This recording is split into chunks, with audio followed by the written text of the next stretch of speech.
Your instinct says we'd win. We're clever tool losers, masters of fire. But if you woke up in the age of dinosaurs, a world ruled by monsters on land, in the sea, and in the sky, you wouldn't last a week.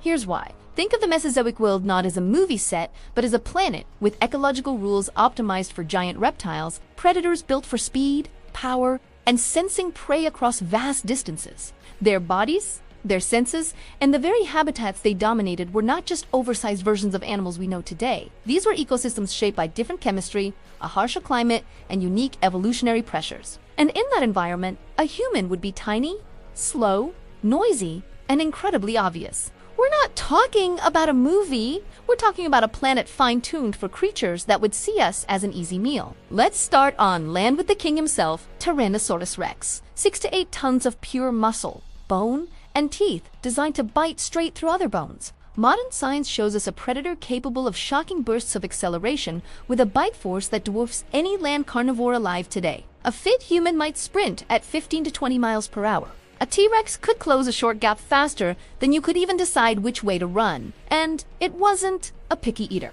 Its incredible sense of smell could detect you from miles away. And once it found you, there'd be nowhere to hide. You're not an opponent.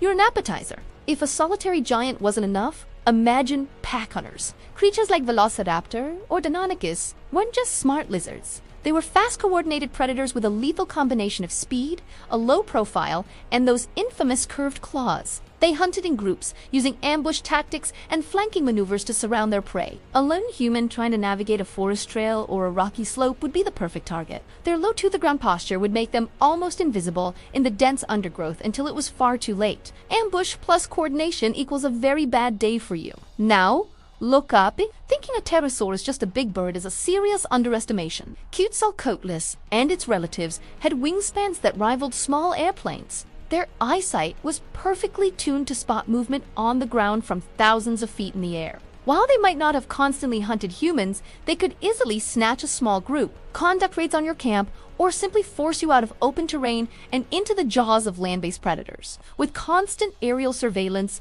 the simple act of hiding becomes a nightmare. So you run to the water for safety.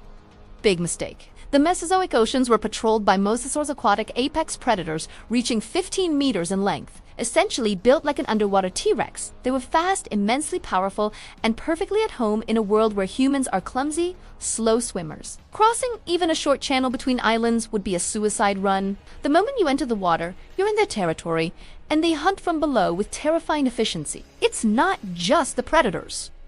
The entire ecosystem is against you. The Mesozoic climate was different, with higher carbon dioxide levels, strange plant chemistry, and swarms of insects and parasites we have no immunity to. The food web was dominated by our usual foraging strategies would fail. Many of the plants would be toxic, and making a fire to cook food would be like sending up a smoke signal that says, "Dinner is here too," every predator for miles around. Disease, extreme weather, and even the air you breathe would be a constant threat. But what about our advantages? Our brains, our ability to make tools, our capacity for planning? Surely that counts for something, right?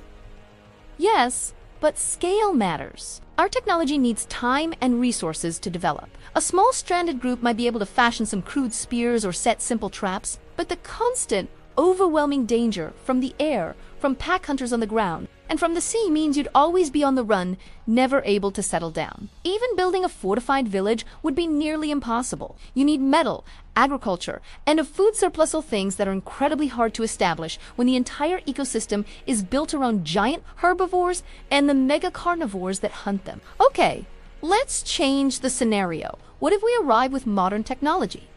Guns, steel, and engines. Suddenly, the odds shift.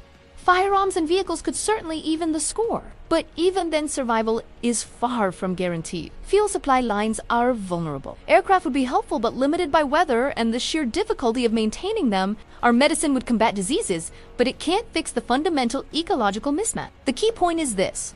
Without our modern tech, we are simply not adapted to survive. With it, survival becomes possible, but it remains incredibly precarious. Here's the final truth.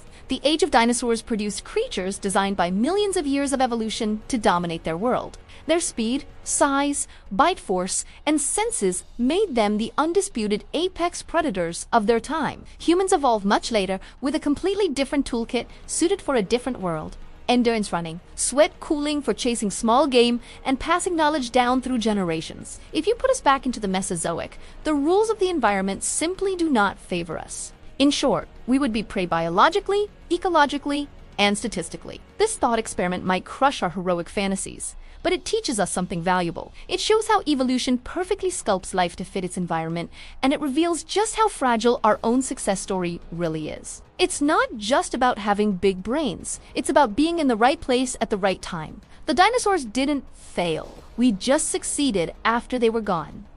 Thanks for watching. If you enjoyed this journey back in time, hit that subscribe button and check out our other videos.